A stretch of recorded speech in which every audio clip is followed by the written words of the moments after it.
Hello, I'm here with Danielle Hone. Hello, Danielle. Hi, Sam. Hello. Well, we're here on our second lockdown lesson. Now, we Mhm. had a few little technical issues yesterday with Victoria Sedgwick. Hopefully, everybody got the main points we were trying to get across. And we're trying it again today with a new bit of software with Danielle. So Danielle is second guinea pig of the week. And the reason we're doing these lockdown lessons is because, well, it's to stop everybody going a little bit stir crazy from home, to give all the local business owners, and actually in this case anybody, the right tips and advice from the experts that I'm lucky enough to know and call my friends, to give them the right advice at the right time, so that you can actually take this advice and hopefully action it straight away, and and survive this time and thrive, of course. So, Absolutely. Danielle, we've known each other for a few years now, but tell everybody what it is that you do. So I am the founder, creator, really, I suppose, of the Real Me project, and I'm working with That's it. So the Real Me project, yeah. And the Real Me is aimed at women in midlife. So women who get to that stage in their 40s and 50s, who are beginning to reassess life, reassess what they want to do idea with what you're things. talking about right now. No idea at all. What is middle life? Does that mean I'm halfway through? I don't really like the term midlife, I suppose. I'm still trying to find that perfect tone. I mean, maybe you are midway through. I mean, we all live longer now, don't we? We all live longer, and we want that second part of our life to be as full and as valuable and as enjoyable as we can make it. And so I work with women to help design that, really, to find out who the new you is, because we all change over the years. We're not the same person we were when we were 20.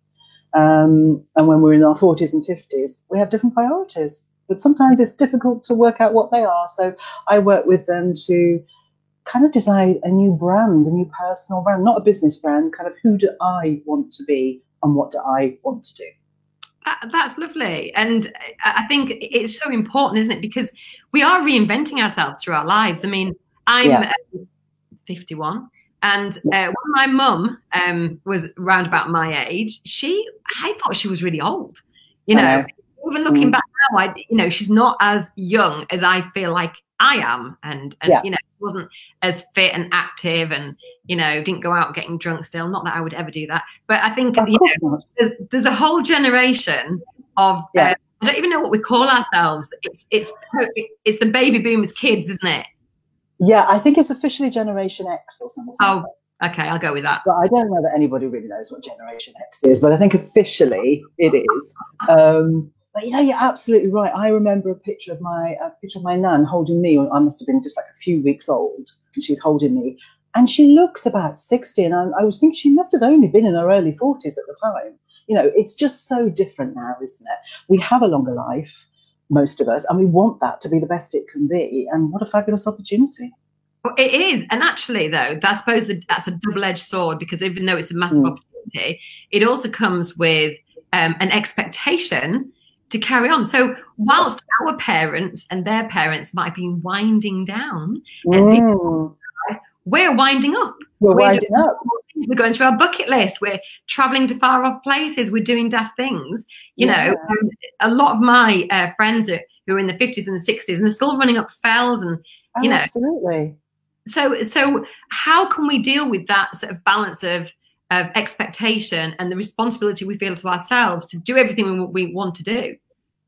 I think it's about really discovering who you are truthfully deep down.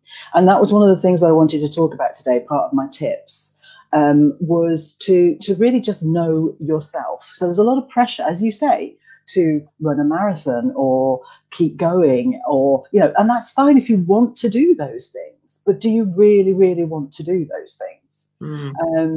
So, I mean, one of my first tips for trying to beat this idea of everything overwhelming you is to know yourself and be strong enough to say, actually, that's not me. This is what I want to do, and this is what I want to work out. I know, we're all in different situations at this time, aren't we? Some of us are in households full of people. Some of us are on our own, some of us trying to work, all this kind of thing. And we've got that on top of everything else that we're trying to do, everything else we're trying to do in our lives. And I think it's about not taking into the pressure, because I have a 10-year-old son.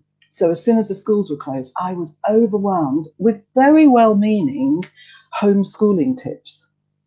And it was just so much. It's like, oh, suddenly I've got to become this amazing teacher on top of everything else, as well as being a parent and a partner and all this kind of thing. And I always say there is a reason I did not finish my teaching degree, and it's because I don't want to teach children. You know, there's a reason that I didn't complete my first year. I don't actually want to teach children. And so I felt really pressured with that, and I just had to push that aside. And I think, you know, this is a very intense situation, isn't it? But I think it's a tip for your life generally, other people's expectations, actually being sure about what it is you want to do. Mm-hmm. And I'm thinking with this time, particularly with this lockdown initially for the first 3 weeks, and who knows what's happening. Yes, if you want to get on and do all these things that you've desperately been waiting to do, then do it. But if you don't, maybe this is your time to just sit and take stock, you know, to quieten it down a little bit. I think that's a really good point, but not to feel, I think there's a tendency in the moment to feel on a seesaw between overwhelm and guilt. Absolutely. Yeah. We're good at guilt, aren't we, at our time of life? Oh my goodness, guilt is brilliant. we definitely do that really, really well. But don't. You know, what's going to happen?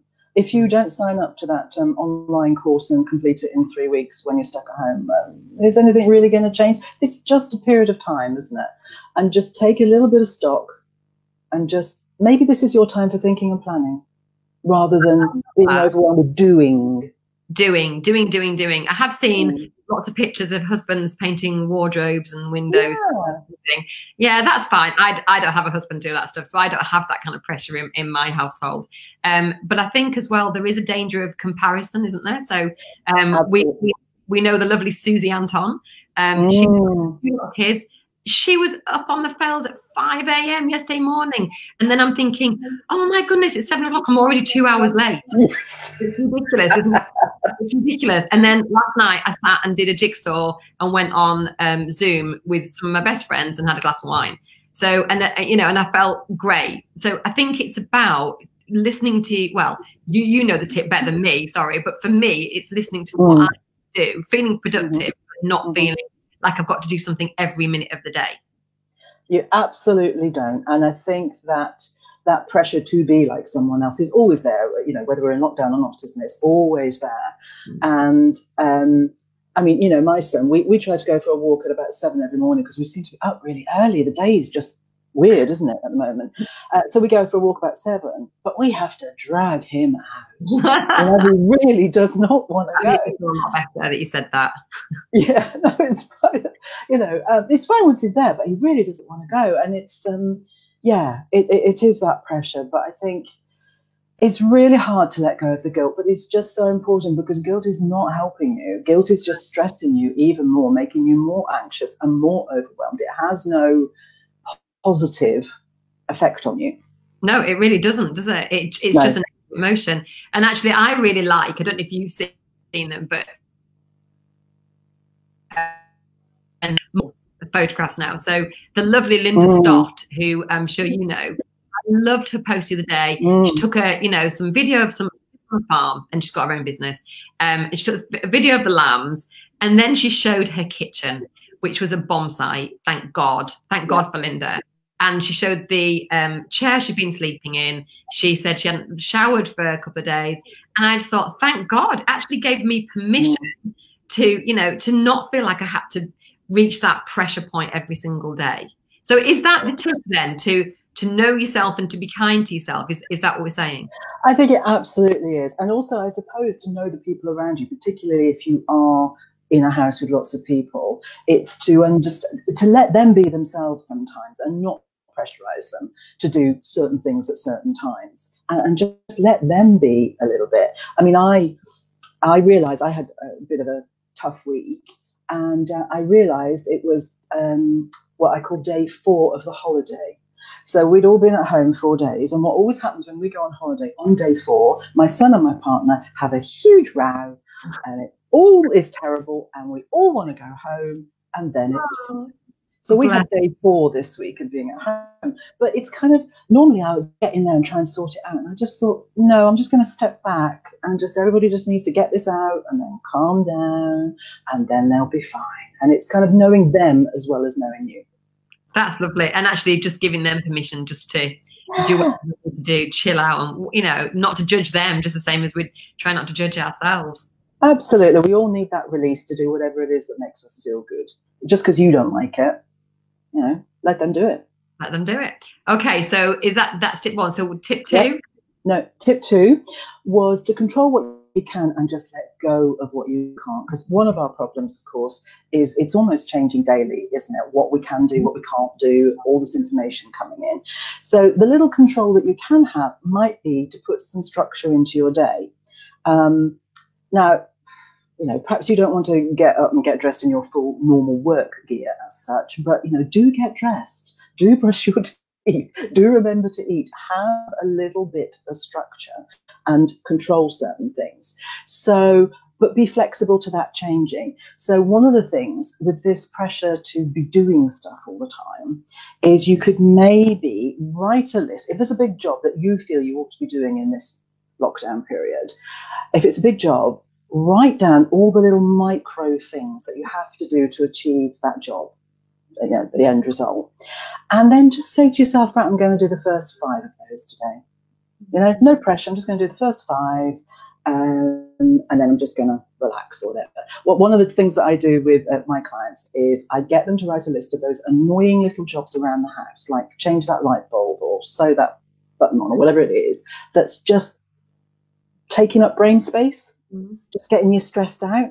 So just write that list, and then they put a timer on, normally 15 minutes, but no longer than 30 minutes, and they just do everything that they can do within that period of time, and then just relax.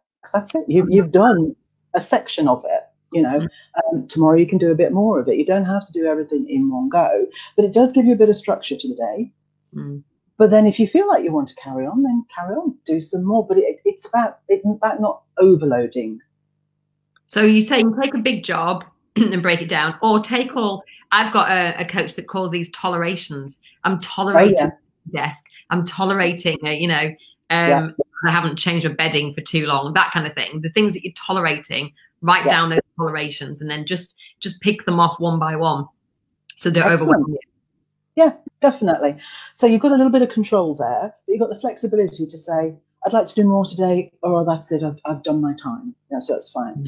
And then the other thing about that is control of, particularly at this time, the information that is coming in.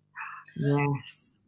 It's really, really important, because now with 24-hour news and all the social media, you could spend the whole day winding yourself up into a right old state with all the information that's coming in. So one thing that we do here is we just watch the news once. We don't have the rolling news on. We just watch the news once. I am using social media a lot. I was going to say a lot less, not a lot less, but in a different way. So I'm going for positive stuff. I'm going for funny stuff. I'm going for interesting stuff. You protect mental health, aren't you? You're protecting your own. And it's so easy to be pulled in to these, you know, Twitter conversations and go down a rabbit hole of it's a conspiracy and they're not doing this and they're not doing that and all this kind of thing. And you need to just sit down and really ask yourself, is Barry from Wigan on Facebook really an expert on coronavirus? I thought he was. Don't tell me he's not.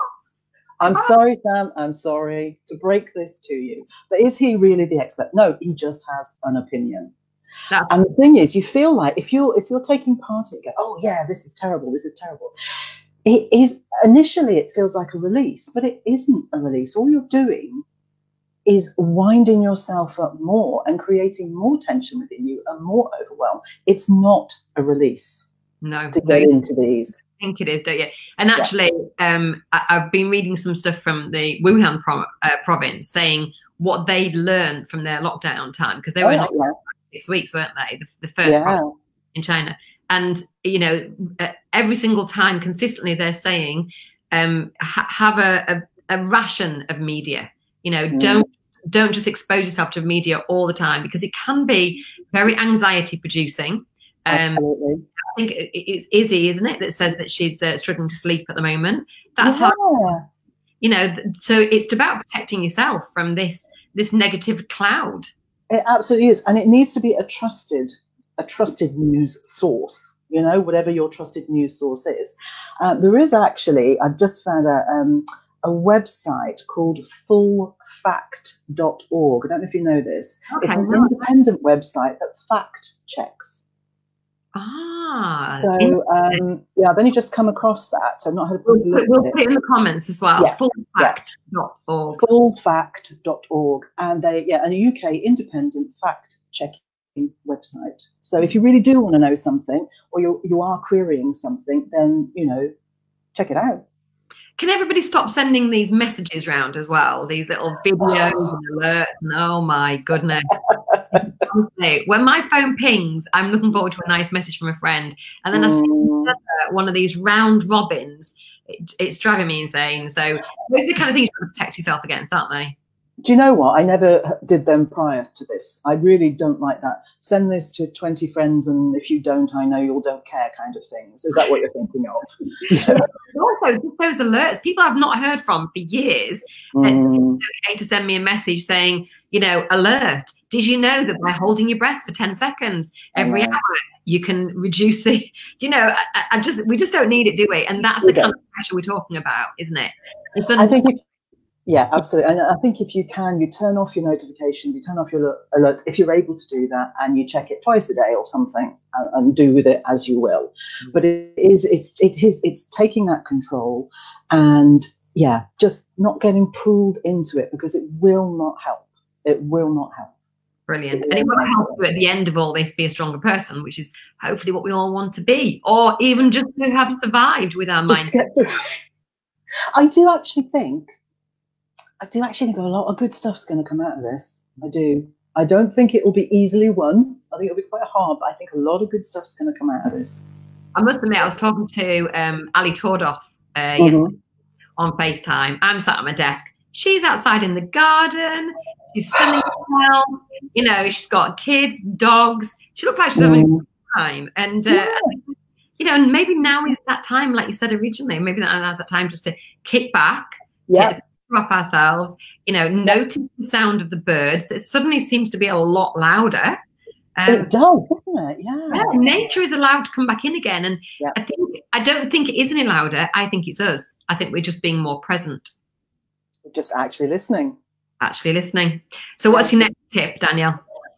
Get physical. Oh, go for it. Yeah, get physical. You can do that in whatever way you want. Obviously, at the moment, we're allowed to go outside, and outside is, in my book, is always better for obviously lots and lots of reasons. So, but if you have to stay indoors, there are so many free classes online at the moment, aren't there? But even if you're not doing that, just get up every now and again and run up and down the stairs a few times, lift a few cans of beans to just keep yourself going, do a few stretches. You don't always feel like it, particularly if you're feeling really, really low. But apart from the health, physical health benefits, what you're doing when you're exercising and getting muscles moving is increasing the level of dopamine, which is your happy hormone, which makes you feel good. It just makes you feel better. Even if you're just doing 10 minutes, just do something. And whilst it's also making you feel better, it's also occupying your mind on something else for that short period of time, actually occupying you. You're not thinking about anything else. You're thinking about, cool, I'm out of breath doing this, or I'm, having a lovely stretch or a relaxing time, or whatever it is. So that has to be built into every day. So if you can't get out, you do try and exercise by an open window if you can, that sort of thing. And don't feel that you've got to, this is the other pressure thing, isn't it? You've not got to suddenly get a six-pack in 3 weeks if you don't want one. Oh, sure. You can have one. I'll stop trying then. Okay, you can have if you want. You don't have to do 2 hours of exercise a day. 10 minutes, a couple of times a day, fine. It just keeps you going. It just loosens you up. It just energizes you. And also, it occupies the brain on something else for a period of time. Don't think it's funny though that before now it's like, oh, I better go out, I better go and have a walk, I better go. And now it's like, oh yeah, I can go out for a run and I don't want to come back again. It's your perception, well, my perception so much that I see exercise now as a treat, which is really how we should all see it. But it's not always easy when it's raining and it's not very nice. But today, another beautiful day. I've been outside. It's been fantastic. And I really appreciate it. And for once, I'm not thinking about work as I run. I'm actually noticing what's around me. Yeah, I think it's absolutely vital. We've been so lucky. I think most of the country, particularly here in the Lakes, we've had the most amazing weather for the last week. So going out has been a joy. I mean, I quite like walking in the rain. Maybe I'm weird. I quite like that. But, it's been a joy. There's been no reason not to, basically, other than we're only allowed to go out once a day or whatever it is. But yeah, I love that idea of it being a treat. It is a treat. It's something for you. It's mental space, but it's also physical time. So I think it's really important. So don't feel that you've got to do a great long session. Just build in little bursts of energy or energy boosting activities as much as you can. There's loads. I mean, everyone and their brother and mother are doing free online classes at the moment, aren't they? Or paid classes. That would be nice. Support local, support poor yoga and Pilates teachers, as I am as well, and actually pay for some classes. That would be good as well. Yeah, that would be good. Okay, so what tip on now? What number is that? Well, that was 3. So we had know yourself, control what you can, let go of the rest, get physical is number 3. Number 4, and this is really important, and it's something that I make my clients do, which is to take time out, and it might only be 15 minutes. Now, this is separate from your exercise. This is time to stop. Now, that can be really difficult if you are in, obviously loads of people around you. But if you can just say to them, right, for the next 15 minutes, I'm going up to the bedroom, I'm going to lock myself in the loo, whatever it is, I don't want to be disturbed. And it's quiet brain relaxation time, I suppose. You could, if you wanted, there's loads of, meditation apps, breathing apps, that sort of thing. Or you could just sit quietly with a cup of tea and watch the world. Watch the birds in the garden, that sort of thing. It's really important. I call it my tea break meditation. And when I do it with my clients, they're not allowed to do anything else. You're not allowed to look at your phone, read a book, have the TV, the radio on. You're just sitting. You can have a cup of tea. I always allow cups of tea. You're just sitting and allowing your brain to quieten. Now, I suppose one of the worries at this time, and one of the worries that my women often have, is if they stop, the bad stuff will rush in. And it might. But just let it rush in and rush out again, and the more you do it, you're already there. So this is your way of actually controlling, how your brain reacts to it. Yeah. So just let it come in, let it go out. If you do this, if you build this into every day, if you build this 15 minutes into every day, you will get practiced at keeping those thoughts quietened and just allowing them to be. And the other really important thing is breathe. Really breathe. Pilates breath into that. Okay. So what you can do, very, very simple. Again, as I say, there's loads of meditation apps and things that can help you. But just take a bit of time. Very simply, you take a breath in for 4, hold it for 3, let it out. Let's do it now, Danielle, so I know what it feels like. So what do you do first? So what I want you to think of is you're going to breathe into your back and visualize, obviously your ribs are kind of hinged because they go in and out, don't they, when you're breathing. So I want you to visualize breathing. You can put your hands on your ribs, actually. Breathe into your back and really widen your back as you breathe in. 2, 3, 4. Hold. 2, 3, and out. 2, 3, 4. And if you do that, just doing it makes you feel calm. I know. What often I find is the out ends up being shorter than the in. Right. But really get all of it out. Do the whole 4 count and get all of that breath out. And even if you just did that for a minute or 2, it really calms the whole body and calms the brain. So if you spend that... Let's say you're trying to do your homeschooling, kids are driving, they're arguing over the iPad, your husband's driving you insane because he's not normally in the house. Saying, go and lock yourself in the toilet or anywhere and just take 10, 15 minutes. Just be and just breathe and no phone, no anything, just you and it. Yeah, absolutely. The brain needs rest. We can't have it fully occupied all the time. It needs rest. And then your body needs rest. And taking in those big breaths is increasing oxygen to the brain, oxygen to the body. It's all good stuff. There's nothing bad about it. No, great. Yeah. That's great. I want. Okay. Are we on the last one? The final one, number 5, find the funny. We have got to laugh. We've got to laugh because otherwise we're going to go mad. So what I am doing is, finding all those funny comedies on iPlayer or whatever, Netflix, whatever, other things are available that really make you laugh. There's so many funny podcasts around. Dig them out, listen to them. Is there a book that whenever you read, it makes you feel happy and makes you laugh? One of my favorites is going on YouTube and finding compilations of shows like Graham Norton and Phil and Holly on Good Morning or whatever, compilations of the funniest bits, and then all you've got is like intense laughter for a period of time. I love that. You've been framed kind of things. I love. Yeah. And I'm also going into TikTok land for half an hour every night just to switch on. Whatever. You've got to build that fun and that enjoyment. You've got to build a laugh into every day, basically, haven't you? Because that's essential. I mean, as I said, with my real me, the me stands for movement, education, and enjoyment. Because if we're not enjoying things, what's the point, really?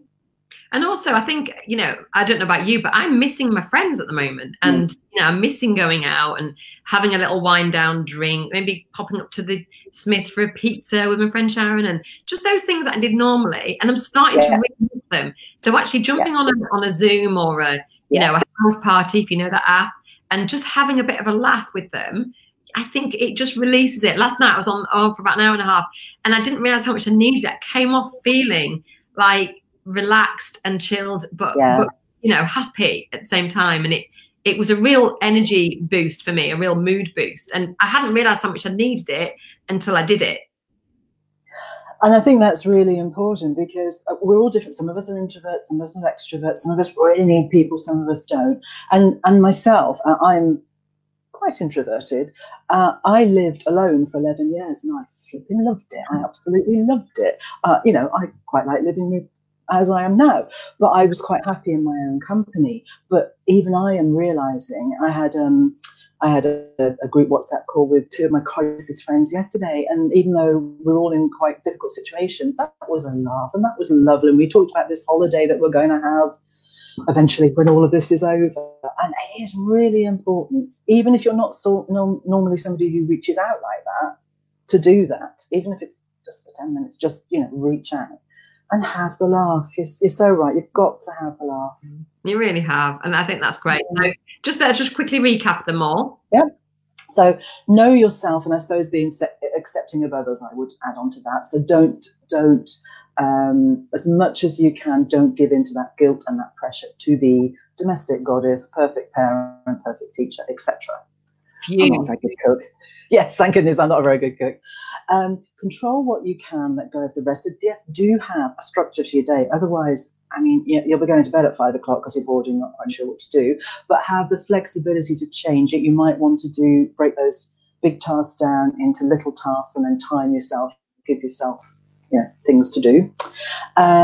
Get physical. So put the physical activity, whether that be indoors or outdoors, into your everyday, in little chunks if you need it. I mean, if you want to do an hour-long class, do an hour-long class, but just fit it in.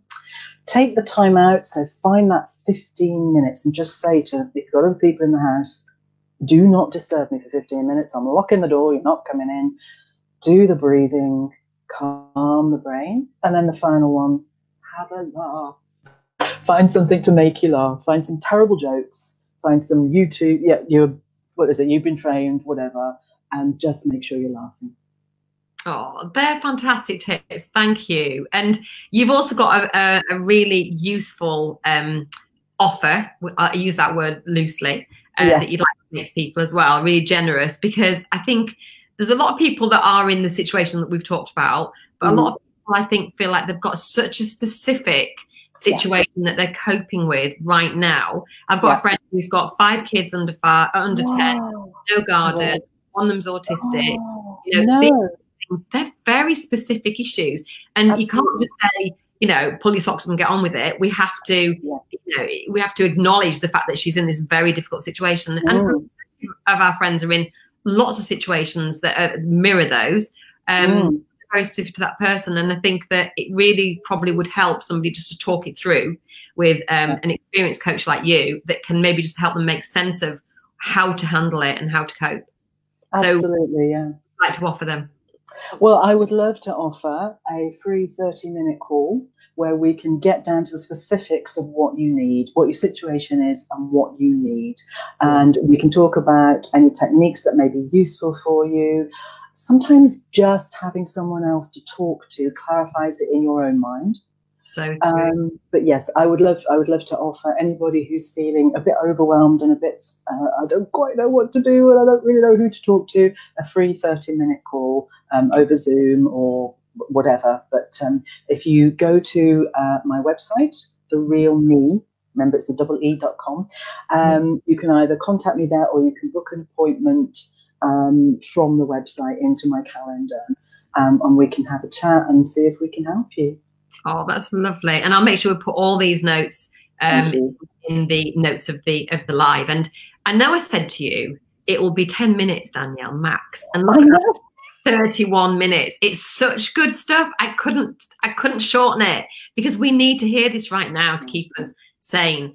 So thank you for all of those of you who've been watching. Hopefully this has helped. And of course, even though it was live, it will be on our Ashdown Jones page forever. So you can go back and listen to it when you feel like you need a little bit of a dose of Danielle. I may well do that. So when things are getting too much. But please, if you can and you're able to, book that call with Danielle. It's a free 30-minute call. So it's really generous. And I think it will really help just for somebody to listen who knows, you know, what you're going through and can really help you. So thank you so much, Danielle. Your time today and your offer has been really generous. I really appreciate it. And thank you for another lockdown lesson, another successful one. So well done. Thanks very much, Danielle. You're welcome. Bye.